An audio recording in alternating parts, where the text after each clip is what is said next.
gotta be the change. We gotta be the change. Everybody that's out here, we all on the same page. We all want peace. We all want justice for humanity, and we all want the same thing. So we are gonna be the change. The people that are not here, that are just complaining and scrutinizing, never came out here to see what we have to say or to see what we're doing, those people 9 times out of 10 are the problem. But I need y'all to go out there and be the love, to show them what it really is and to hold them accountable when they're being racist.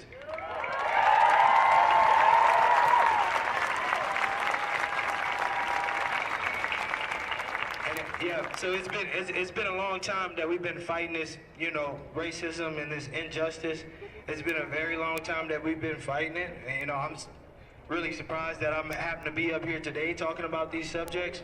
But I have a deep belief in my heart that we won't have to do this for much longer, because on a global level, this we're gonna have change, and Denver is gonna be the starting point. If we can legalize weed, we can be the first ones to legalize weed, we can make some change, right? So let's stand together.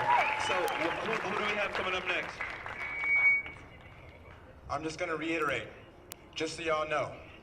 Now, with these people having these 2 minutes to speak, now we know there's going to be somebody in here that's going to say something that you're like, okay, look, they don't need to be here.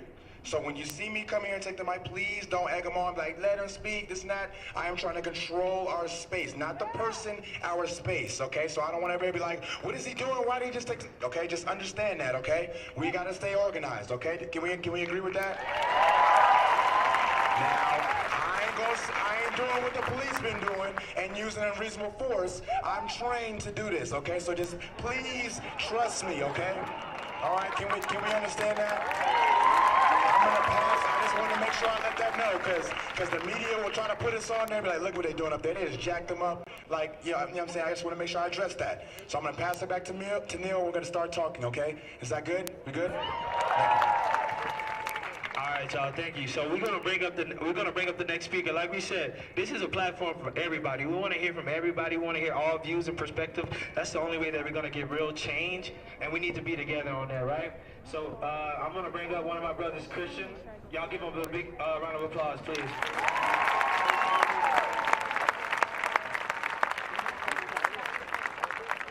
Denver, I just want you to understand what you're really doing here. You're setting an example for the rest of the world and for the change that is to come. As a mixed man, it's hard out here, because who do you belong to? You get looked at by everybody for being different, something that's out of your control. But here, I felt so much love and peace. Look at this. Look at all of you sitting together as one, marching through the streets, chanting, screaming. So truly, while you're here, talk to people. Learn from experience, from their experiences. Gain some new knowledge. Because when you leave here, like everybody's been saying, it doesn't stop. This has to be a lifetime of change, of bettering yourself, so that you can help others better themselves. We can just better the world around us for nothing more than love. This is 2020, and people are still dying due to injustice, something that they can't control. But here, we are proud to join together. Appreciate that, and appreciate yourselves for being here, because you're here for a reason. Take what you learn and apply it to those that aren't here. Let them see what this is really about. Don't let people talk about, oh, the media said it's violent, people are getting tear gas, people are getting hit with pepper bullets. This is peaceful. I've been here the past 4 or 5 days, and this has been nothing but love and pure energy. Appreciate yourselves for what you're doing and for being here. And the last thing I want to say is I see a lot of people stick their fists up in the air. And when you do that, understand that you're representing history. Those that marched before you 50, 60 years ago for the injustices that they had been suffering for years before that. Appreciate what you're doing. Do it with pride. Do it with power. Do it with love for yourself. And do it for those around you, those who can't be here, those who can't speak.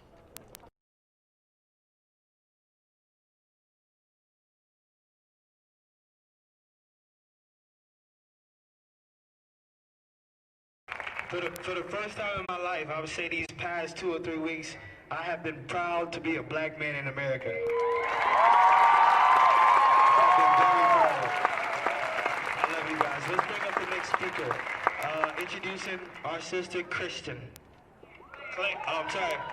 Correction. Give us a big hand for Claire. I wrote everything down because I'm a nerd. Oh, thank you. But I'll try to make it short and sweet. So I want to say thank you all for being here. Oh, should I not stand or should I not?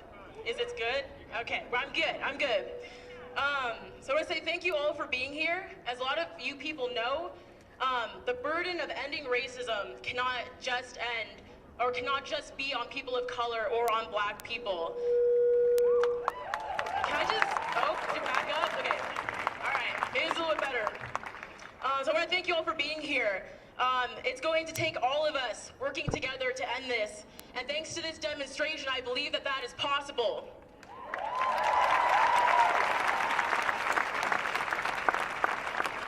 With that said, I need to say something very important on the behalf of all my black brothers and sisters and whatever you identify as. Black Lives Matter is not just about ending police brutality. It is also about loving ourselves. We are not going to shame people for being disadvantaged. I have a college degree because I grew up middle class. I was very privileged. But getting a degree is very hard for people who grew up poor, especially in poor black communities. We're not going to shame people for not succeeding in a system that works against them.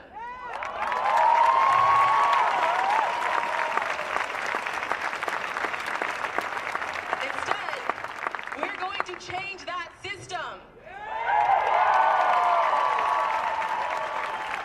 We're going to create a system that works for all people. It should not be an uphill battle to have an education and decent work. We will not shame those who don't succeed because the system works against them. We will uplift them and create a system that gives all people the resources to succeed.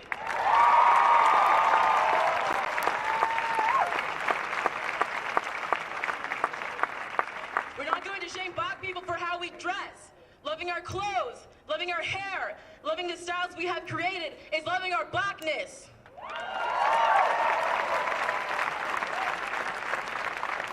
White does not make right. Even when we wear baggy pants, we deserve love. Even when we wear do-rags, we deserve love.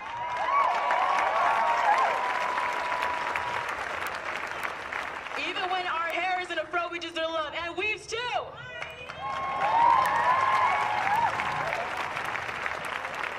This is how many black people choose to express themselves.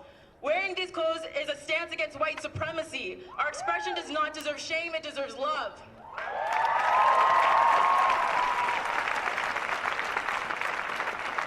We ask that America stop hating us for expressing ourselves.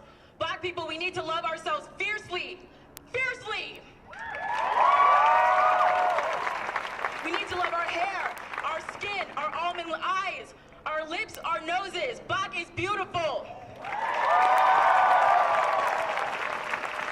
We need to be proud to be black. We have done so much. We would not have modern day music without the artistic creativity of black people. We would not have folk music. We would not have rock and roll. We would not have EDM, rap, and hip hop. There's no modern music coming from America that has not either been creatively or heavily influenced by black people or created.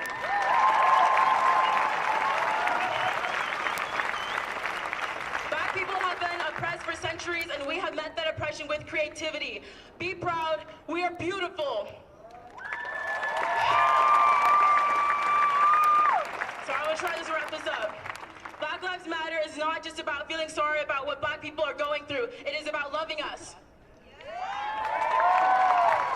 I am proud to be black. People will shame us for how we dress. People will shame us for when we are poor. People will shame us for our hair, body, and skin. But they are wrong. We are beautiful. We are strong. We are powerful. Despite it all, we are still here.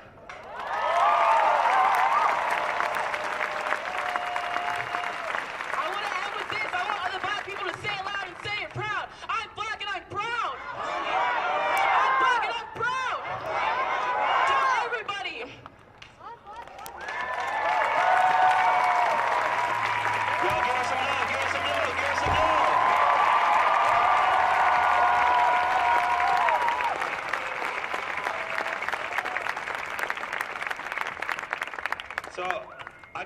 got a quick question.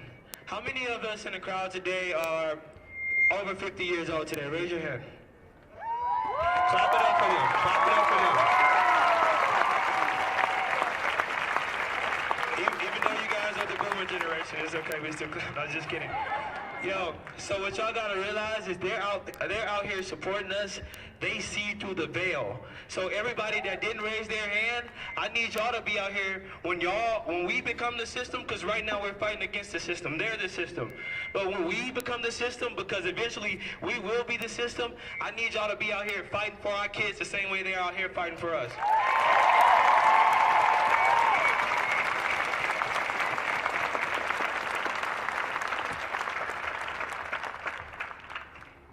Okay, perfect timing. So speaking of our 50-year-old group, we have somebody in that age group that is going to come talk to us and shed some light. Give them a hand clap.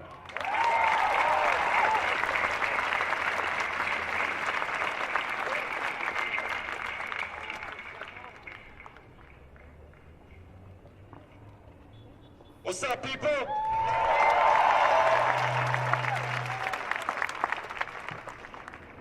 My name is William Davis. I'm a black man. I want you to sit there and sit that for a minute. That for 50 years, when I wake up every morning, I have to be a different person. As a black man, I have to put on airs. I have to be a man that is not a threat to society. Sit there for a minute. Think about what that means. Waking up every morning, and when you walk out the door, you have to be a different person than you are right now. My man said that he was around for 11,358 days. My brother right here, 31 years. Add 6,000 days to that. We're tired. We are tired as black men and black women. We are tired of having to prove ourselves as being as smart as being as kind as being as human as.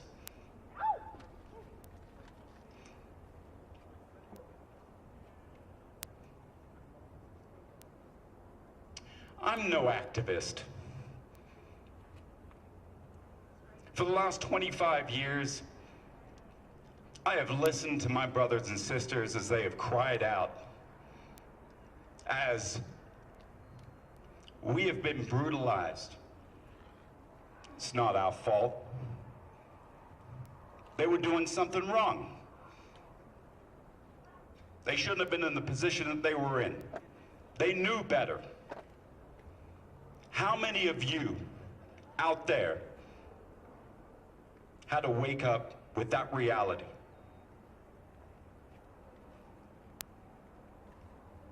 It makes me cry. It makes me sad. It makes me angry. I want to beat things down. I want to throw things. I want to destroy. But that's not life. That is not why we are here on this earth. We are here to grow. We are here to love.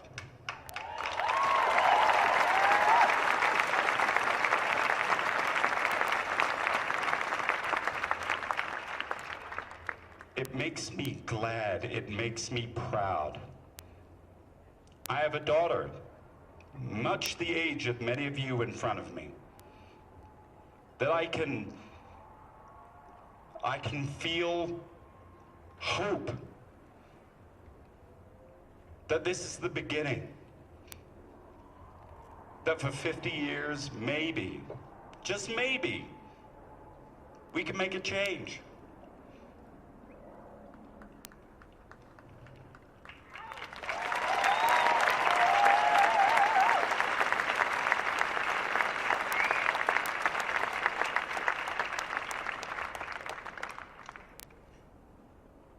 I'm going to say some uncomfortable truths today.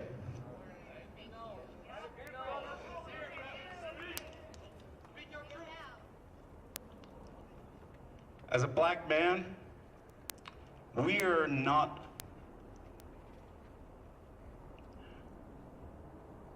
have some part to play in this.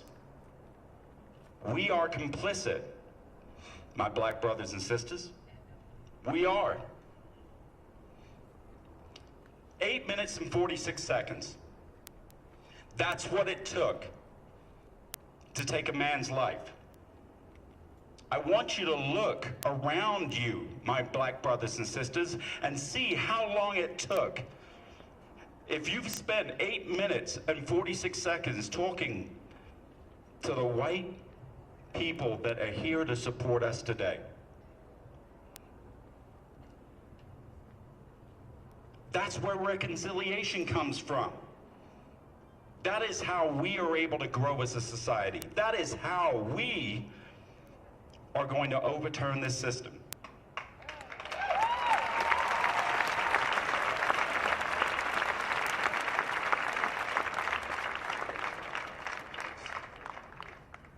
All lives matter? No shit.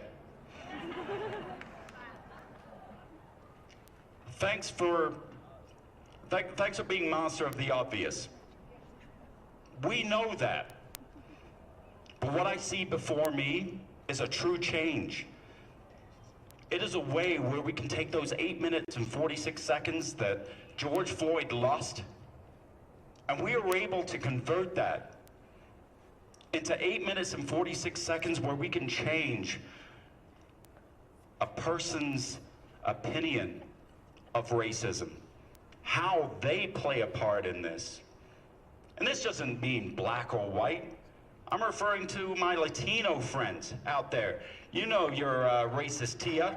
You know the one that I'm talking about. It all starts with us. It starts right here. How willing are you to not only march with us, but on a daily basis, 8 minutes, 46 seconds. Take some of that time. Remind those out there that we need to get to. I'm sorry. I'm gonna take a slight step back. Everyone's wearing a mask because of COVID. Everybody understands the concept of herd immunity. Raise your hands if you understand the concept of herd immunity. You need to get to 60, 70, 80% in order for herd immunity to really work with COVID for any other disease. What about racism? Is that not a disease?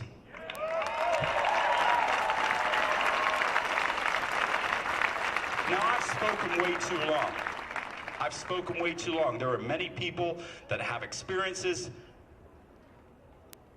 that are more tragic than mine. But if we don't do it, who will? If you're not a leader, who will step up?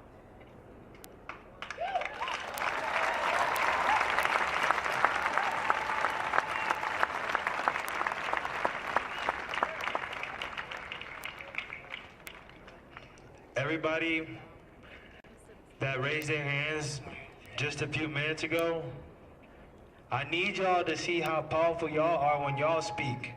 We need y'all to speak up on it too. That was powerful. Give them a hand clap.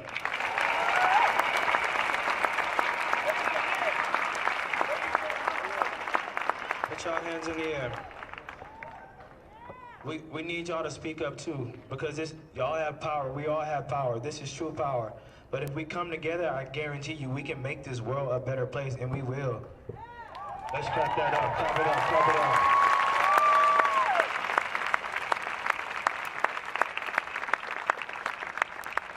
So we're gonna, I appreciate that. Mind you, we got a lot of people who want to talk, so let's try to keep it in 2 minutes. And I like your sign. Can you hold the sign up that says racism is the real pandemic? We need to be fighting against that too.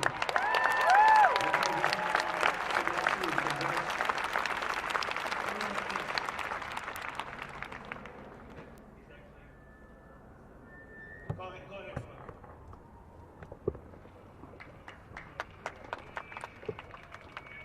Okay, so this is Christian. Y'all give her a hand clap. She's from Denver.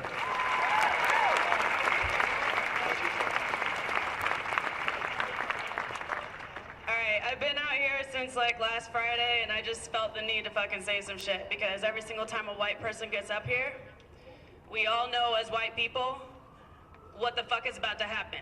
It could go one direction or the other, and that's the problem. We have got to fucking acknowledge that we don't fucking know what these people have gone through. None of us fucking know, as white people, what the fuck these people have gone through. So for anybody to sit here and act like you do is a problem, okay? That's it. We should not be afraid of what a white person is gonna say when they fucking walk up here, because they don't get it. I screamed on the fucking Civic Center yard for an hour to my own mother why I was fucking here. And that's also a problem. We don't fucking get it that we have been fucking privileged, our parents have been fucking privileged, and they have got to know what the fuck this is about. And it's about their systematic fucking racism. Seriously, shit gets real.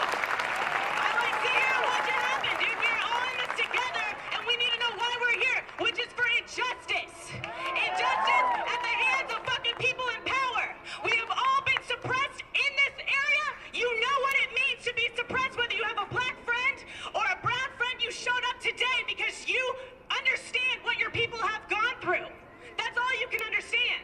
So shut the fuck up and tell your fucking grandma and your mom what the fuck is real. Tell them this is your fucking people. We did not ask for this shit, and we will not take tyranny and the fear of black people protesting for their own goddamn rights to exist.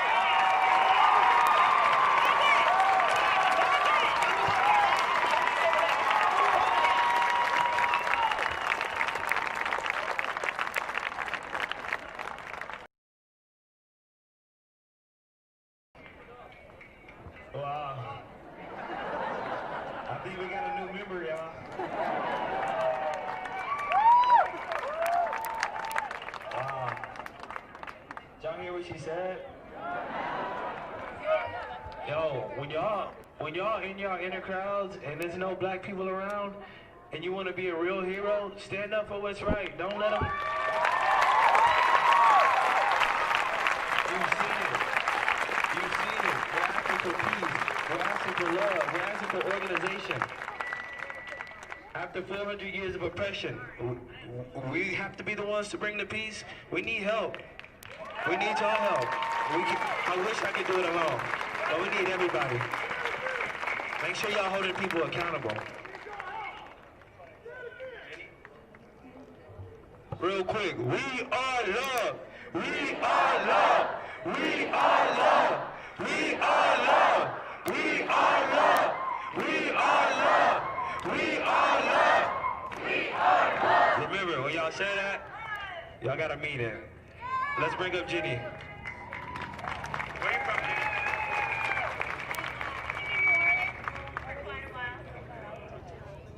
I'm from the NO, New Orleans. My son, he's 9 years old. He's here with me, and I don't know how to follow that up, honestly. But I'm terrified. I am terrified of public speaking, but I am more terrified of the America that we will have for my child if we don't. If we don't have that voice.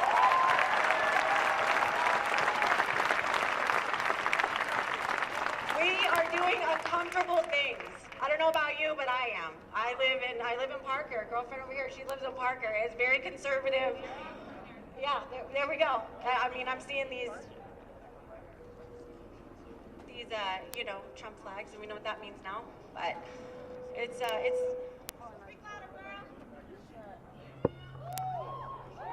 it's scary.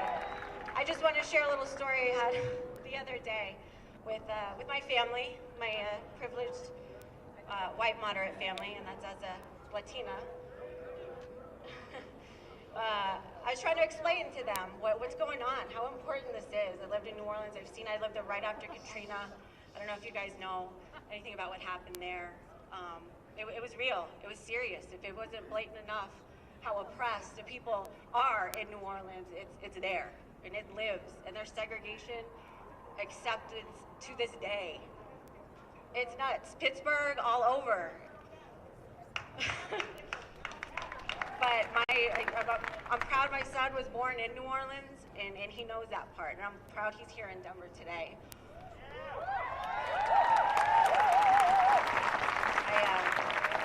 The story I wanted to share with you is with my white moderate, and I say that from the MLK, the white moderate, very comfortable in their privilege in suburbia.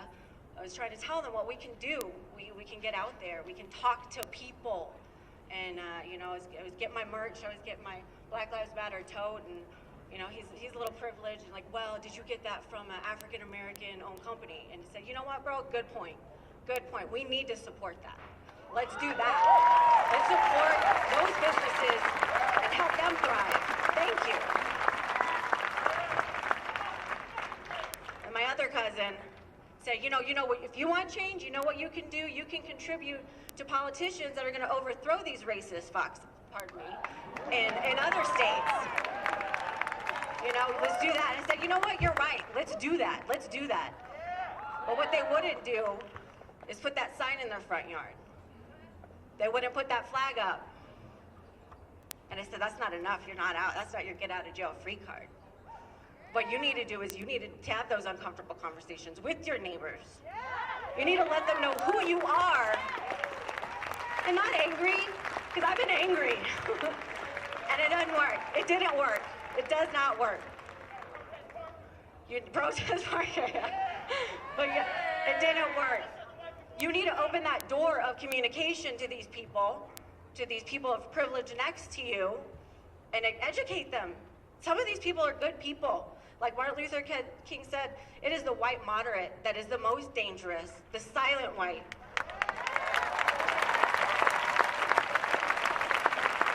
And I really just want to encourage you for this generation and the next. My son Easton over here, I told him I'm terrified. And I want him to know it is terrifying, it is uncomfortable, but we have to do it, or we are not going to change this country.